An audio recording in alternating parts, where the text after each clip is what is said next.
Faire du bruit, des figures ou toutes sortes de dérapages et de façon répétée au même endroit, c'est ce que l'on appelle des rodéos urbains. Une pratique illégale qui fait de plus en plus d'adeptes à tel point que certains proposent même de donner des cours via les réseaux sociaux. Lutter contre ce phénomène, c'est l'une des missions des services de police. À chaque retour du printemps, ils repèrent des conducteurs qui se livrent à ces comportements dangereux. Juste derrière lui, un scooter sans casque. Les rodéos peuvent se faire avec des scooters, comme celui-ci, Le véhicule n'est pas assuré, monsieur. mais aussi avec des motos ou même des voitures de grosse cylindrée. Quand on vous dit où elle est, hein, elle était rue de la Corderie, là.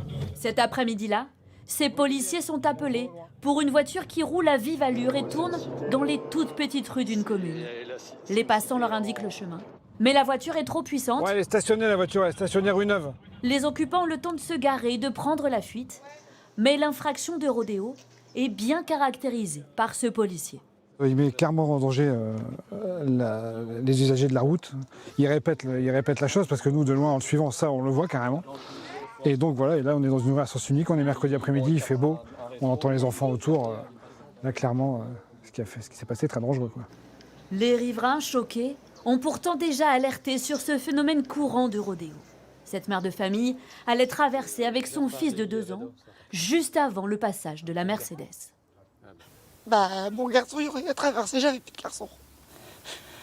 On a beau dire, il faut rien. Ça fait 1 an qu'on attend des dodanes, ils sont toujours pas là. Entre 2020 et 2022, le nombre de véhicules saisis dans le cadre d'un rodéo a doublé en France, passant de 1300 à près de 2500. Une façon pour les forces de l'ordre de pouvoir arrêter net ces comportements. La destruction d'un véhicule, c'est justement ce qu'attendait le maire de Kiev-Rechin dans le Nord. Le mois dernier, un jeune homme circule sur cette moto qui n'est pas immatriculée. Il grille plusieurs stops. La police municipale l'arrête, dresse un procès-verbal pour rodéo et saisit l'engin. Mais la procureure de Valenciennes indique que comme le conducteur n'est passé qu'une seule fois au même endroit, ce n'est pas un rodéo, mais un comportement dangereux.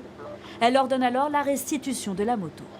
Furieux, le maire a présenté sa démission. Ça pourrit la vie d'un quartier et derrière avoir un magistrat qui dans son bureau dit finalement je lui rends sa moto pour qu'il recommence juste le lendemain le même genre de problème, ça fait mal.